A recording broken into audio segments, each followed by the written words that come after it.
Goeiemôre. Dikwels wanneer mense deur moeilike omstandighede gaan, veral ook in 'n tyd van 'n lang siekbed, is dit dat mense baie keer die vraag vra, maar waar is God, of hoe moet ons dit wat nou met hierdie persoon gebeur dan ook verstaan? Wanneer ons hieroor praat, is daar natuurlik twee verskillende geloofstradisies. Daar's 'n geloofstradisie wat werk met die beginsel om te sê dat God is 'n God van liefde. En omdat God 'n God van liefde is, beteken dit dat hy eintlik net die beste vir jou wil gee. En daarom wanneer slegte goed met ons gebeur, wanneer daar siekte oor my pad kom, dan is dit gewoonlik 'n ingryping van Satan in my lewe. Hulle werk dikwels met oorsaak gevolg, werk met die beginsel om te sê daar's altyd 'n rede hoekom daar seker goed met jou gebeur. Dis dan ook binne hierdie geloofstradisie waar mense dan kom met die oplossings deur te sê, maar eintlik is jou siekte van Satan, daarom moet jy jou bekeer en deur jou geloof sal daar vir jou genesing kom. Mense binne hierdie geloofstradisie sal ook werk met die beginsel om te sê dat jy ook deel het aan erfsonde. Dit beteken dat jy die straf dra op sondes van jou voorgeslagte, dit wat jou pa of jou oupa gedoen het, en dat jy dan die gevolge daarvan dra. Of mense sal kom en sê, maar hulle het 'n kursus nou ontwerp waar hulle vir jou sê, maar watter siektes word deur watter sondes in jou lewe dan veroorsaak. As ek natuurlik hierdie beginsel neem en glo, dan beteken dit eintlik dat ek nie glo in die genoegsaamheid van die kruis van Christus nie, dat ek nie glo dat Christus se verlossing genoeg was om te sterf en verlossing te bring vir al my sondes nie. Die teks wat hulle werk met erfsonde in Eksodus 2 vers 5 tot 6 werk eintlik met die gedagte dat die verbondsliefde van die Here, sy gesed liefde, is nie net tot in die derde en die vierde geslag nie, maar tot aan die duisendste geslag van die wat hy lief het. En daardeur is dit dat ons eintlik herinner word om te sê dat God se verbondsliefde is dan ook groter as sy oordeel. Esegiel 18 hier van vers 1 tot 3 word die vraag gevra, want dit is die jong mense wat in ballingskap is, dat hulle sê, waarom gebruik julle in hierdie land Israel die spreekwoord, die vaders eet groendruiwe en dan word die kinders se tande stomp? Eintlik word daar gevra, hoekom dra ons die straf op sondes van ons voorouers? En dan in Esegiel 18 vers 20 en 30 antwoord die Here onder andere op die volgende manier. Hy sê, die mens wat sondig sal sterwe, 'n seun sal nie die straf op sy pa se sonde dra nie, en 'n pa sal nie die straf op sy seun se sonde dra nie. Wie leef volgens my wil, sal die vrugte daarvan pluk. Wie goddeloos is, sal die straf daarvoor dra. Dan in vers 30 staan daar, ek gaan julle oordeel Israel, elkeen volgens sy eie optrede. As mens hierna gaan kyk, dan is dit dat die Here ook vir ons so sê, dat God is regverdig in sy oordeel, dat die Here ook straf bring oor elkeen wat goddeloos is, en dat jy dan nie eintlik instaan vir die sondes van enige van jou voorouers, en dat jy daarvoor straf dra nie.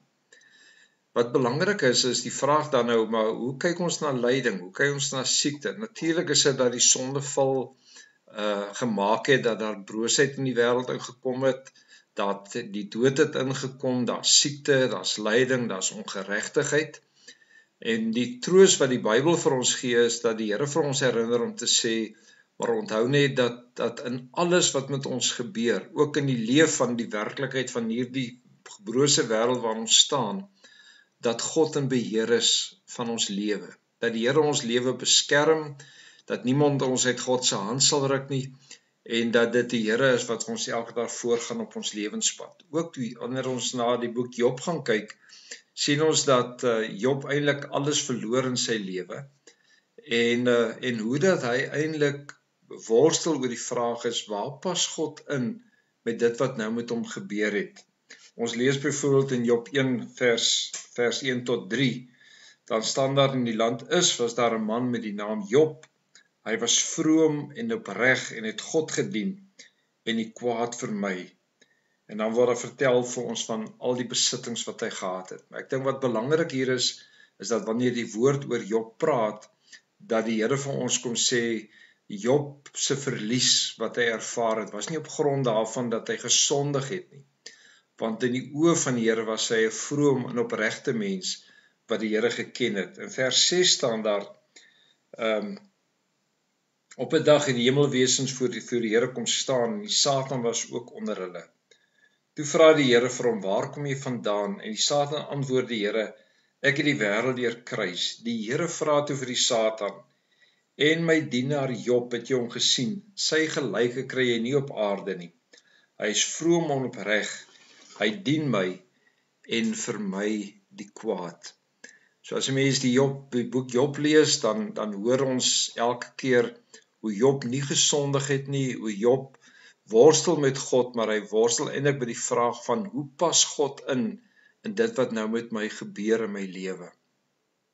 Op 'n stadium is dit dat sy vriende by hom kom, sy vriende werk met die sonde oorsaak gevolg, hulle sê, hou eerder jou mond, maak reg met die Here, want kyk wat se straf ontvang jy alreeds. En dan sien ons aan die einde wil die Here eintlik sy vriende doodmaak op grond van hierdie onwaarheid wat hulle verkondig het. Job worstel met God. Job weet dat die Here by hom is, maar hy verstaan nie hoekom die Here hierdie goed op sy lewenspad toelaat nie. En telkens is dit dat Job by die Here kom en sê, maar ons moet by mekaar kom, ons moet gesels. En dan is dit dat die Here dan hier by Job 38 kom en vir Job sê, Job, kom sit jy by my, en dan praat hy met hom oor die hele skepping.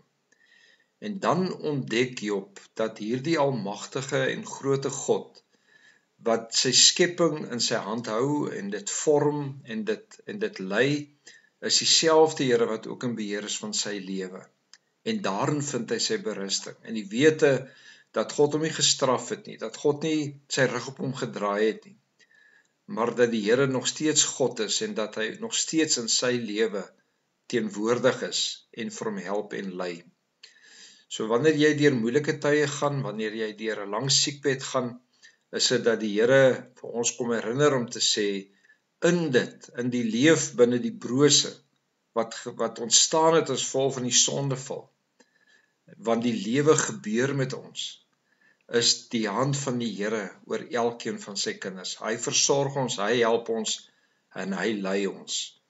En daarom glo ons in die genoegsaamheid van die kruis van die Here. Ons glo dat ek en jy nie weer hoef in te staan vir die sondes wat ons doen nie, want in Christus is daar vir ons verlossing. En sy dood was genoegsaam om verlossing te bring vir my en vir jou, maar ook vir die hele wêreld. Daarom, as jy deur 'n lang siekbed gaan, as jy worstel met moeilike omstandighede in jou lewe, weet dat God getrou is, weet dat die Here sy hand oor jou hou, dat die Here nie sy rug op jou gedraai het nie, dat jy nie in die hand van die Satan geval het nie, dat God jou nie straf op grond van sondes van jou voorouers nie, want hy is 'n regverdige God wat oordeel regverdig oor elkeen se lewe. Kom ons bid saam. Here, seën vir ons en help vir ons om altyd te onthou dat ons leef in U teenwoordigheid. Amen.